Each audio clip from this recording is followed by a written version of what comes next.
C'est Frédéric Cardin pour une autre entrevue Panem 360. Je reçois aujourd'hui le co-directeur artistique et co-directeur général du Festival Montréal Baroque. Il s'agit de Vincent Lauzé, qui dans la vie est également un flûtiste. Donc, il y a beaucoup de chapeaux, beaucoup de chapeaux de musique. Et je reçois Vincent Lauzé donc pour parler de cette édition 2025 du Festival Montréal Baroque, festival que j'aime beaucoup de toutes les années depuis le début. Cette édition 2025 se déroule du 19 au 22 juin, ça c'est bientôt. Et le thème cette année, c'est Écho de la Terre. Alors, on va en parler tout de suite avec Vincent. Salut, Vincent. Bonjour. Vincent, donc, édition 2025. Ça s'appelle Écho de la Terre. Pourquoi? C'est quoi exactement le fil? Le fil, c'est de la musique inspirée par la nature, par les éléments. Je dirais que notre programmation, elle a un peu démarré autour d'une œuvre de Telemann, la Donna Ode, l'Ode au tonnerre. Oh. Œuvre incroyable où Telemann raconte le séisme qui a eu lieu à Lisbonne en 1765. Donc, de son Hambourg lointain, il nous raconte cette espèce de tragédie dont on parlait, mais absolument partout en Europe. Et puis, Ben ça nous oui. fait réaliser à quel point la planète, elle avait une influence, puis ces catastrophes-là Oui. avaient une influence sur vraiment tout le monde. Puis il y a des échos à faire avec ce qui se passe aujourd'hui, avec les changements climatiques, avec tout ce qui se passe sur notre planète. Donc on a une espèce de réflexion autour justement des éléments, des effets de ces éléments-là dans nos vies aujourd'hui et les effets que ces éléments-là avaient dans la vie des gens il y a maintenant un petit moment, parce que l'époque baroque, ça remonte à il y a quelques années déjà. Quelques années, oui, les années 1600 hein, et début 1700. Exact. Donc, on ne la connaît pas très bien, cette ode de Téléman. Donc, c'est des belles découvertes, entre autres. Mais bon, faisons un tour rapide de la programmation. J'ai remarqué, je dirais, trois axes, les grands concerts, les concerts intimes, et puis, bon, il y a des activités gratuites aussi. Qu'est-ce qui est à remarquer le plus? Je dirais, c'est toujours la question moche. Mais bon, question des éléments marquants, si tu peux nous résumer ces trois piliers. Oui, ben avec plaisir. C'est sûr, c'est comme demander à des parents qui est votre Oui, quel enfant enfant on préféré, hein. C'est un préfère? peu Ben, difficile de choisir parce qu'on est vraiment fiers de cette programmation. Le on festival peut a toujours demander été c'est qui le plus construit comme tannant, ça. puis c'est qui le plus Ah, ça, on tranquille, puis qui peut. le plus studieux. Hein? Je Ah sais ben pas, ça, on va avoir des dans concerts l'école plus du compétent, tranquilles puis des concerts comment moins on peut tranquilles. On traduire ça pourrait le avec les faire comme concerts? ça. Exactement. Ben, on a toutes sortes de beaux événements. Donc, les grands concerts, ben, ce sont des concerts où justement on présente des grandes œuvres, parfois avec des grandes formations, mais vous allez voir qu'il y a un concert qui est en toute petite formation, mais on présente le Voyage d'hiver de Schubert. On Ah sort un ben peu de oui. l'époque baroque, justement. Donc, les grands concerts, ce sont des grandes C'est œuvres. pas C'était cette œuvre baroque. de Telemann. Non, en effet, Vous on osez va aller élargir un peu. ailleurs. Ce qu'on fait à Montréal Baroque, c'est bien sûr de présenter cette musique-là sur des instruments d'époque. Ça fait notre Hmm. particularité, mais c'est la particularité du milieu de la musique ancienne en général.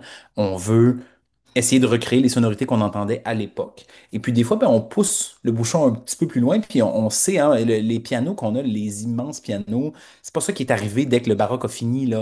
On joue Mozart là-dessus, puis ça fonctionne, mais il faut savoir s'il y avait plein d'autres pianos qui ont existé. Et puis donc, on a un petit peu poussé la réflexion, ben, justement, quand on s'est mis à chercher des œuvres qui parlaient de la terre, des éléments, de la nature, on a pensé à ce voyage d'hiver.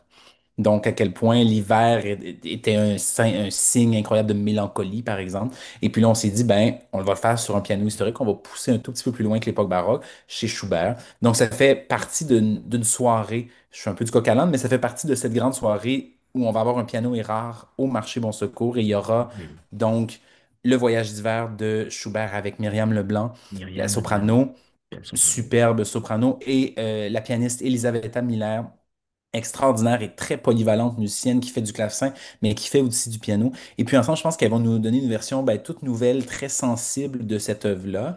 Et puis la soirée se poursuit, on en profite, si on a un piano est rare au marché Bon Secours, on va l'utiliser. Et on présente l'œuvre de Fanny Mendelssohn, interprétée par trois jeunes pianistes de la nouvelle génération, donc Megan Milas, Gilly Loftus et puis Ruxandra Oansea. Et puis elles vont explorer cette œuvre-là de Fanny Mendelssohn, inspirée des mois de l'année. Donc il y a 12 mouvements pour les 12 mois de l'année. Et nous, on accompagne ça d'un vin nature.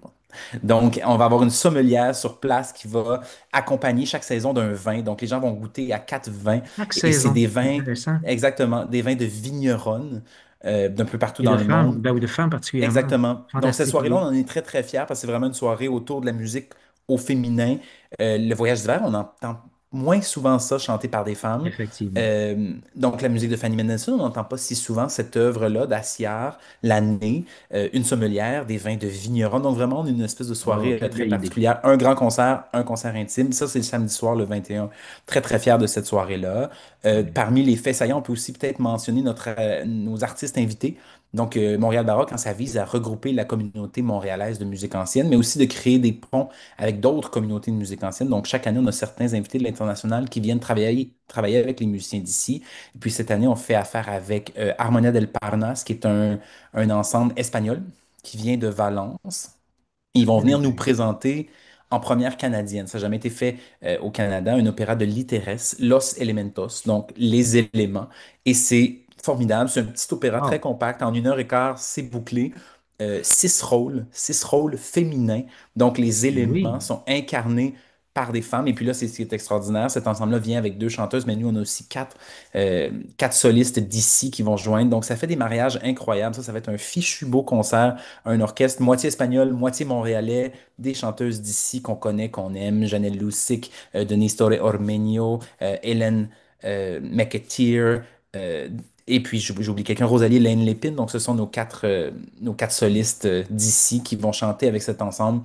Très beau concert qui s'annonce le vendredi 20 aussi. Donc ça fait partie de ces événements qu'on met de l'avant à Montréal Baroque, qui sont peut-être un peu plus inusités que certains autres.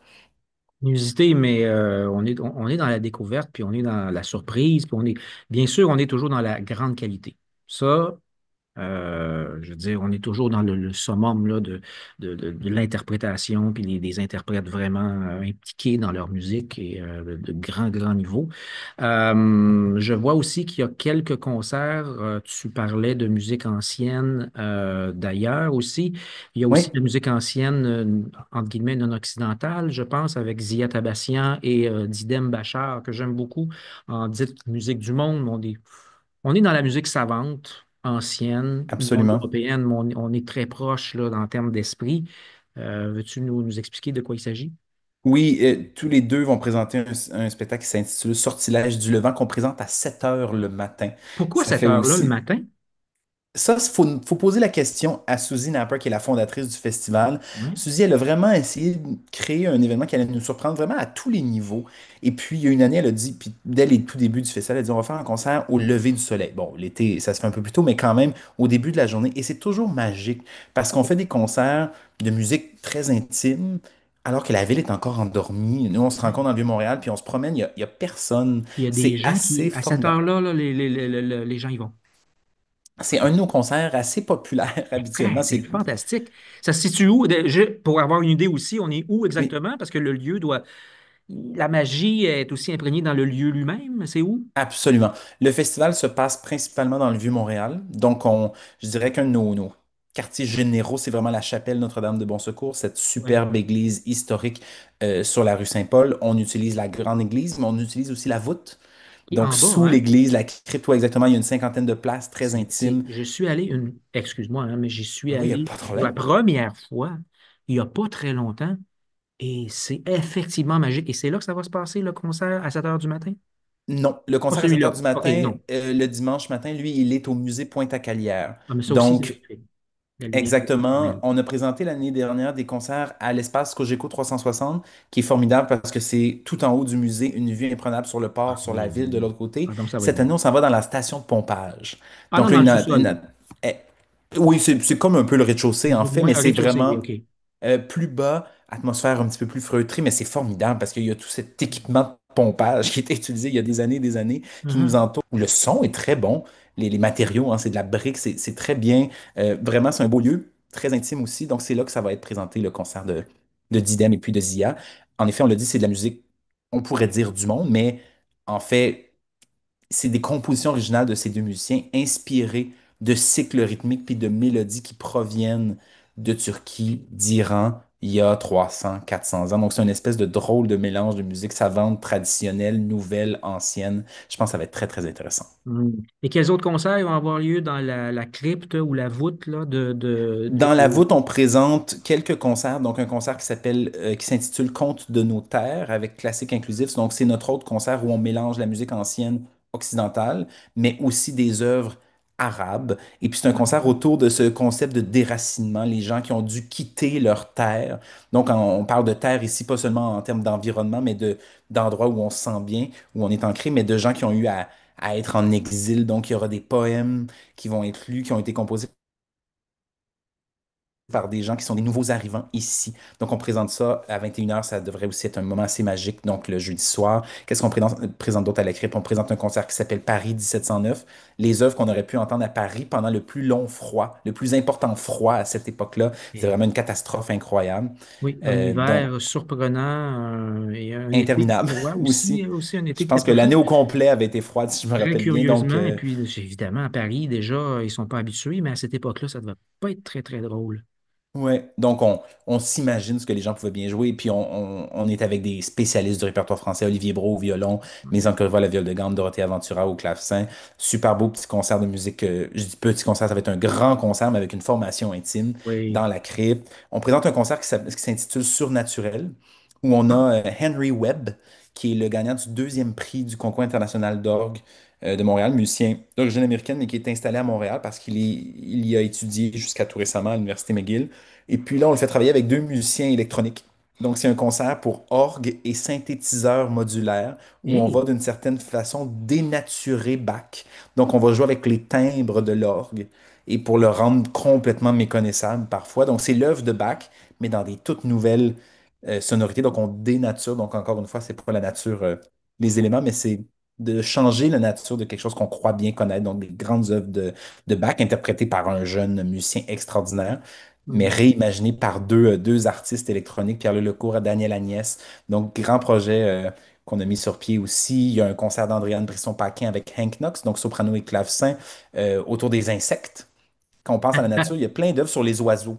On fait toujours les oiseaux, Oui, les ça, oiseaux. oui, en musique classique, on peut se douter, mais les insectes, c'est moins Les insectes, c'est instinctif. peut-être un peu moins, c'est ça. Et on a un concert complet sur les insectes, soprano, Très clavecin. intéressant. On va sans doute vous servir des grillons en petite collation Ben à la oui, fin de oui, ce donc. concert-là, tant qu'à être là. Donc, ça, c'est les concerts qu'on présente à la voûte cette année. Ah, et j'invite les gens, si vous n'êtes pas allés là, allez-y, puis avec cette musique-là, ça va être magique, magique, magique, magique. Et puis, il y a toujours les soirées musicales au Café Montréal Baroque. Le fun, ça Absolument. aussi. Oui, ça, c'est aussi une idée qui est née la première C'est année ouvert du à tous. festival. C'est Ouvert à gratuit, je tous, pense. absolument. Oui. Ça regroupe des musiciens, amateurs, étudiants, les professionnels viennent. Des fois, il y a des moments absolument magiques. Moi, je me rappelle certaines années où on a joué l'intégrale des Brandebourgeois. On a sorti les partitions allées en lecture à vue, on fait les Ben Brandebourgeois avec tout voyons le donc. monde qui Des traîne jams de là. classiques, c'est une bonne idée, ça. Vraiment des jams de classiques. Oui, On oui. a deux musiciens, Mélanie de Bonville, Karim Nasser, qui prennent en charge le café. Ils ont des bibliothèques de partitions incroyables Ouais. et qu'ils amènent sur place. On lit, on s'amuse, on mange, on boit. On est dans un nouveau lieu. Cette année, on a malheureusement perdu le Café L'Orbite, où on était jusqu'à tout récemment, qui a souffert de l'incendie qui a eu lieu là, cet automne dans le Vieux-Montréal. Ah oui. Mais on est au Café des Arts, donc dans le marché Bon Secours. C'est assez extraordinaire. En fait, vous sortez du concert, vous êtes dans le café ou presque, donc on invite les gens à venir. C'est Puis ça. là, je trouve que c'est extraordinaire parce que il y en a plus d'écran ou de mur entre le public, Ouais. les interprètes, les gens sur scène. Vraiment, tout le monde partage ce désir de faire la fête autour de la musique ancienne. Tellement important. Puis c'est tellement vrai que la musique, c'est musique classique, musique ancienne, musique sérieuse, en guillemets, mais non, mais c'est le fun. C'est du plaisir. Et Mais puis, à l'époque, c'était ça aussi. et c'est ça C'est de la aussi. Puis musique qui était jouée dans les ça doit l'être salons. aujourd'hui encore. C'est du plaisir. Oui, man, nous, c'est ce qu'on pense, on y croit beaucoup, donc c'est pour ça qu'on a des événements comme ceux-là. Ben écoute, est-ce qu'il y a une dernière chose qu'on aurait oublié?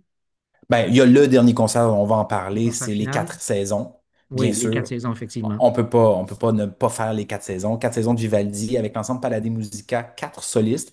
Mais bien sûr, on fait pas les 4 saisons comme tout le monde fait les 4 saisons. Il y en aura une à la flûte à bec, il y en aura trois au violon, mais avec des versions un peu déjantées. Puis Et on fait donc, aussi une œuvre de Mathias Mauta pour flûte seule que je vais avoir la chance de jouer, où il prend ah, justement ces 4 saisons-là et les imagine autant des saisons climatiques. Si Vivaldi avait vécu maintenant, avec les températures et les temps extrêmes qu'on a, comment auraient sonné ces 4 saisons? On twist ça de tout bord, de tout côté. Puis on fait ça avec les jardins chorégraphiques. Donc, Marie-Nathalie la, Lacourcière, Stéphanie Brochard, ouais, danse. la danse Donc, baroque, la danse ancienne. exactement. Mais ce qu'il faut savoir, c'est que la danse baroque, ça se fait habituellement sur de la musique de danse. Les 4 saisons du Vivaldi, c'est pas des gigs, des bourrées, Techniquement, des non. menuets, Non, hein. non, C'est c'est ça. complètement autre chose. Donc, ensemble, elles vont vraiment imaginer tous ces mouvements d'inspiration ancienne, comment on peut mettre ça sur les quatre saisons de Vivaldi. On va bien s'amuser. Pour la fin de notre festival, on est au Wilder, sur la rue de Bleury, donc des salles qui fonctionnent pour la danse aussi. Eh bien, écoute, Vincent, c'est toujours un plaisir de te parler. C'est toujours un immense, immense privilège et un enchantement de parler de la programmation d'une édition du Festival Montréal Baroque. On le fait à chaque année, à peu près. Et puis, encore une fois, cette année, c'est la même chose. C'est hyper invitant. Alors, pour tout le monde, je le répète, hein, c'est la programmation 2025 du Festival Montréal Baroque. C'est du 19 au 22 juin.